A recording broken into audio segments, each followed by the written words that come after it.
Welcome, everybody. This is Tom Butts. I'm NEHA's past president, and I welcome you to our Region 4 Vice Presidential Candidate session. Today, we're going to have a chance to talk to our two candidates and learn more about them.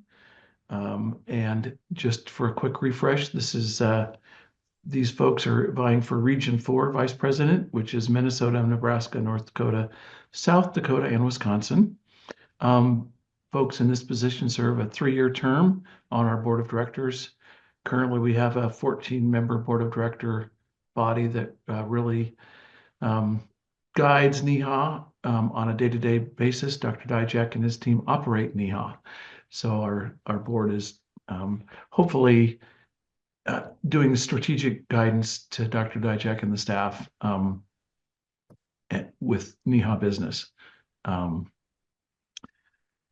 So the RVPs are our key liaison between our affiliates in the region and the folks out in our board and certainly to staff as well, but mostly within the board, and to really identify challenges and opportunities, help troubleshoot issues, things like that in our communities and in our affiliates and in the environmental health profession in general. So with that, I would be happy to introduce ask each of our two candidates to introduce themselves. So I will start with Eric, or actually Marcie. We're doing this alphabetically. So Marcie gets to introduce herself first here, and then Eric can introduce himself. Well, thanks everyone who's clicking on this link to listen and learn more about your great candidates up here in Region 4. I'm Marcie Bata. I'm a director of environmental health at a local public health unit in Southeast Central North Dakota. Our department covers 13 programs across 8 counties, serving about 50,000 mainly rural residents. I have been a member of NEHA and the North Dakota affiliate for about 15 years. And with the North Dakota affiliate, I've served on their executive board and committees. I'm excited about NEHA's outreach to professionals, and that's really why I'm here today to offer up my candidacy for the Region 4 VP. Thank you, Marcie. Eric? I'm Eric Browley. I'm currently the Environmental Health Division Chief for Douglas County Health Department in Omaha, Nebraska. I've been in environmental health for almost 28 years, working in a couple of health departments in Georgia, Illinois, and 2 in Iowa. And I spent about 18 years of my career in Iowa as an environmental health specialist, manager, and also as a deputy health director. As Marcie said, very involved with NEHA and with the Iowa affiliate during those years, served on the board and all the committees that come along with it. Also been serving with NEHA as technical advisor on some of their other committees over the last several years, and as a peer reviewer for the journal. So as Marcie said, 2 good candidates here to pick from, so not really a bad choice. So just kind of hope you learn a little bit more about us. Thank you, Eric. I'll give each candidate an opportunity to answer some questions. So I'll start with Eric. Do you want to take on, what are some ways NEHA can grow and adapt to changing circumstances and remain relevant? I think right now we really need to focus on our mission, which is the building, sustaining, and empowering our environmental health workforce. Really making decisions based on, is this good for our workforce? Is this good for our membership? I know our federal partners right now are just in a big, question mark. They don't know what's going to happen. Today might be okay, but tomorrow might be, you never know what's coming down that pike, and it's trickling down to the states and even us here at the local level, especially with some of the communication that's kind of been put on hold, just trying to figure out what's going as we're moving forward with our budget. So I think just trying to be there, offering what we can, continue to do what we've been doing, but also find out what else is needed by our partners. And the survey that came out, I think it was last week, was a good step to find out what's needed right now. I think we need to do more of that, and even probably do an even deeper dive into what's needed. Thank you, Eric. Marcie, if you need me to restate the question, happy to do that. Otherwise, please proceed. And you're gonna hear that a lot this session between Eric and myself. I agree with Eric. We definitely need to be listening to our members, and the survey is a great opportunity for membership to put its voice out. But NEHA needs to be monitoring what's going on that community platform. We can see the questions that are coming up day to day and where we need resources or where we need to highlight resources that are already in existence for our members. The more that we can connect on those day-to-day issues and determine if there are overarching issues that need to be addressed is going to help NEHA move forward and make good decisions that benefit our professionals and the profession. Thank you. So what challenges have you faced as a leader, and how did you address and learn from those, Marcie?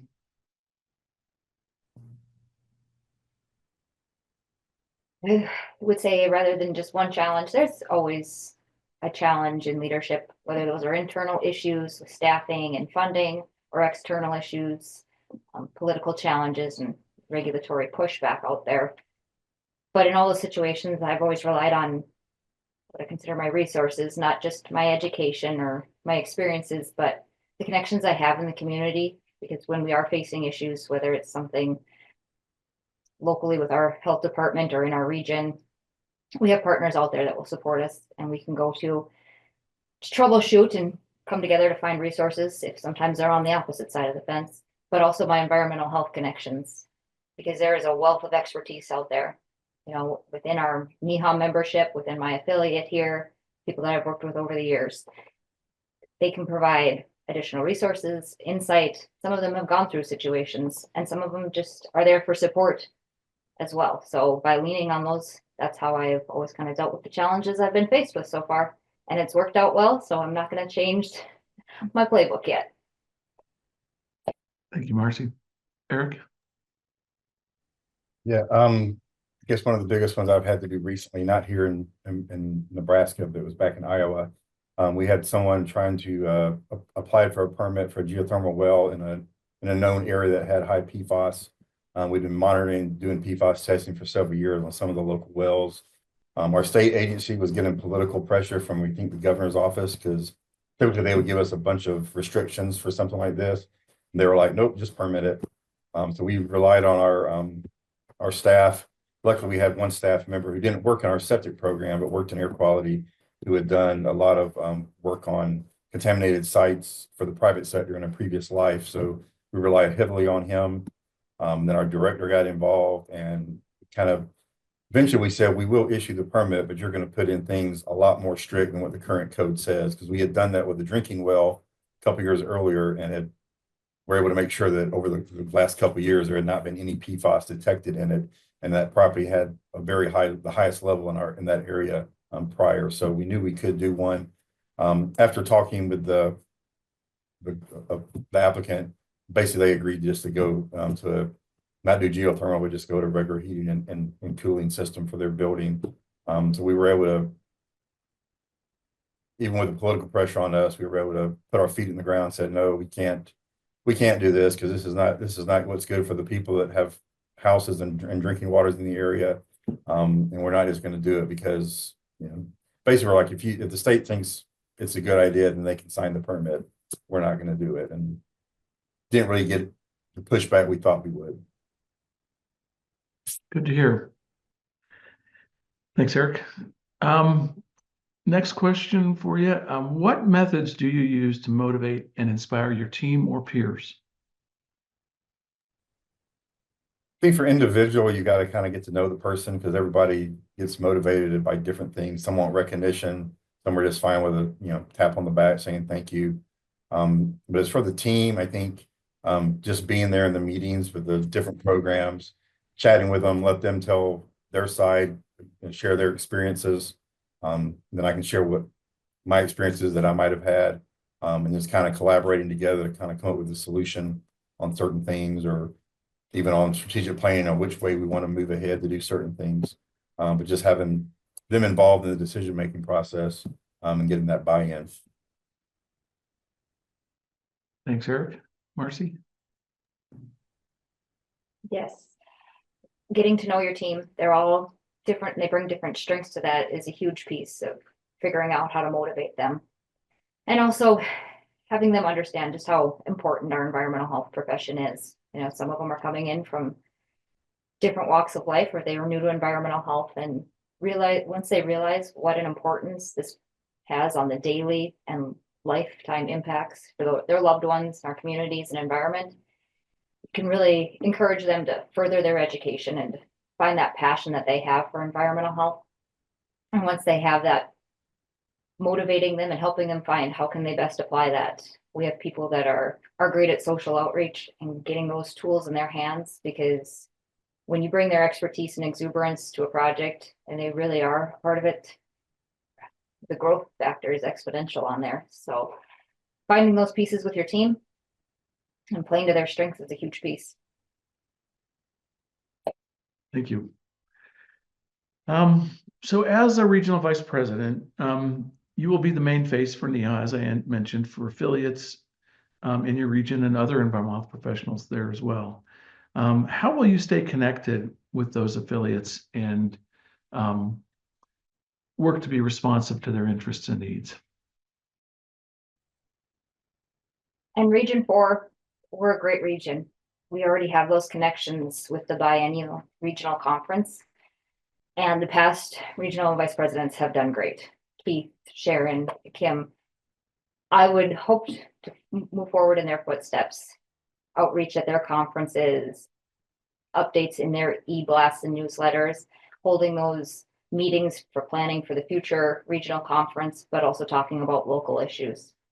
I think it's important, though, not to be just a voice of NEHA information down, but being that conduit, bringing forth concerns they have or ideas and sharing some of their successes, because those projects, if we can get out to others across NEHA, whether that's through the conference or in webinars, only furthers everyone. And the feedback that we get just is a continuous loop of improvement for those projects. So really being a way to connect our affiliate down there with everyone up at NEHA. Thank you. Same question to you, Eric. Yeah, kind of the same thing Marcie said. Great region. We've had a great run of regional vice presidents over the years. They've kind of set the bar for us as far as communication.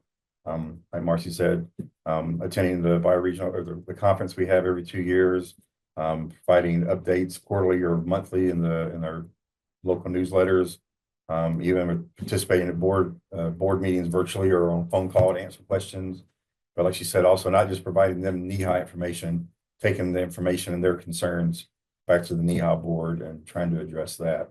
I think they've laid the groundwork for us, and I know both of us would be open to any other things the boards might even suggest as something we hadn't thought of. Thank you. How do you track and learn about new trends in emerging issues in environmental health? And Eric, this will go to you first, and then Marcie. There's a lot of ways out there.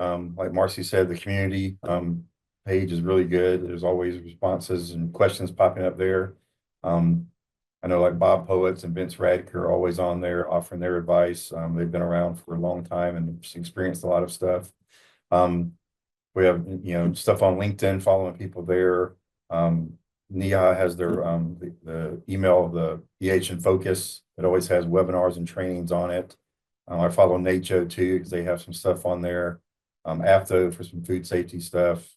EPA in the past had been putting out some webinars and stuff. And then also with our local affiliate here in local environmental health, we have about every month, we have a conference call with directors and staff on specific food programs, just kind of picking each other's brains to see which way we can go, or some maybe someone's run into a problem and somebody else can give advice on it. So again, kind of like what we talked about, just relying on your colleagues, your network, and just pulling all that in to kind of come up with an answer or learn some new stuff that some other state might be doing, but we're not.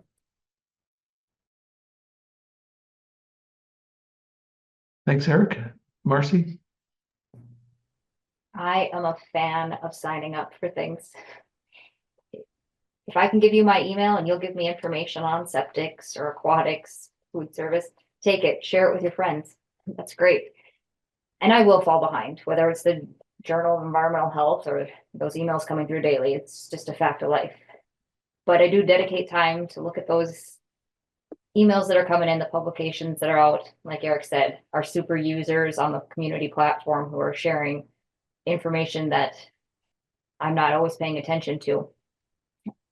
And when I dedicate time to look at those pieces, digging in deeper on the things I'm not familiar with is the easiest way for me to stay on top of it. And again, like Eric said, there are so many resources out there. NEHA's up-to-date webinars that they push out periodically throughout the year are a great resource, along with all those other places that he said. Thank you.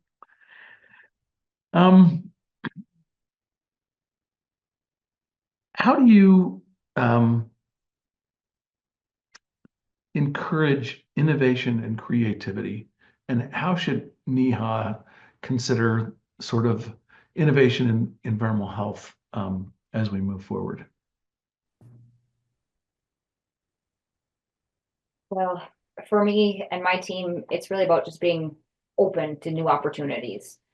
So whether that's reviewing processes that we have existing or looking at new programs and new outreach efforts that we have going on, really putting down that nothing's set in stone. There's always room for improvement. And there's always time to take on new challenges and share new information to folks. The biggest thing that I think we need to focus on is not so much being afraid that our ideas might not work out or that they're not going to fit and we're not going to change anything, but looking at what we can learn by the process of just exploring it. So the idea didn't work. That's okay, as long as we are learning some things along the way and taking that knowledge and applying it to what we do end up doing or don't, in the case if we don't change something.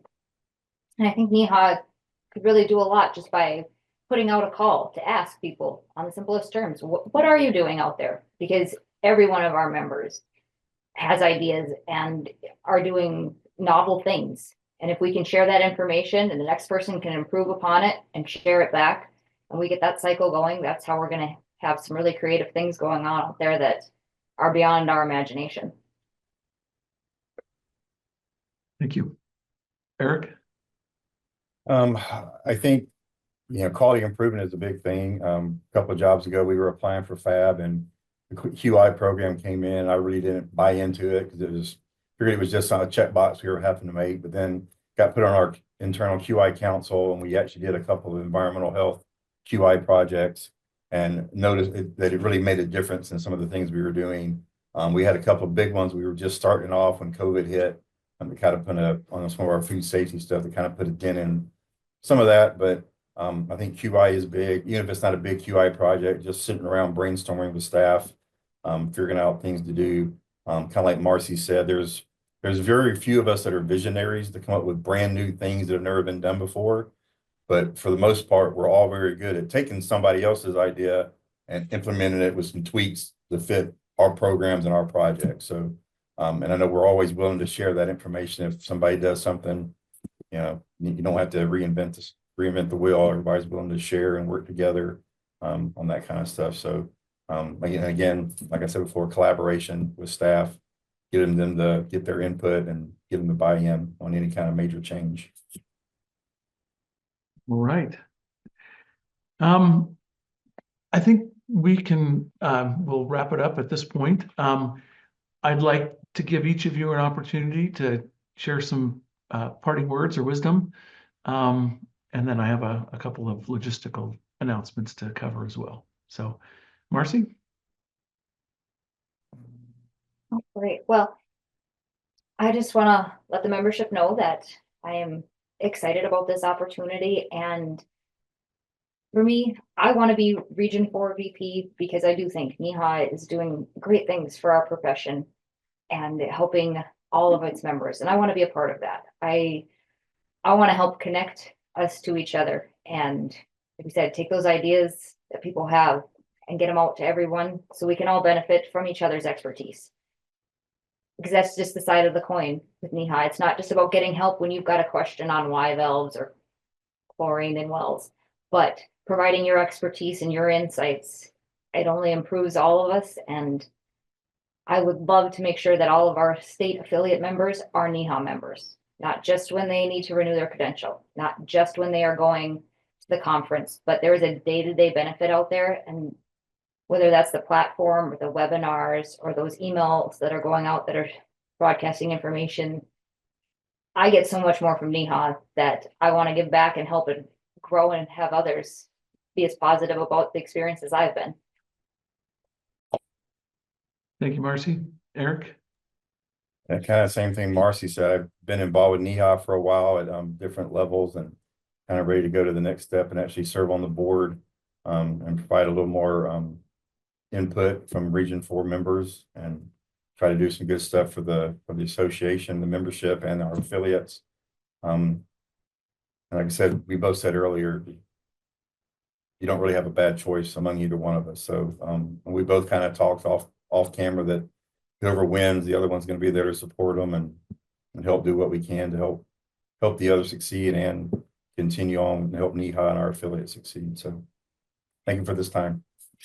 Well, thank you both. And really on behalf of our board of directors, I want to thank both of you for your interest in the position and your willingness to engage in this process today to share your thoughts, hopefully with a lot of members at their convenience. So the ballots are distributed on March 3rd, and those are open for the month of March.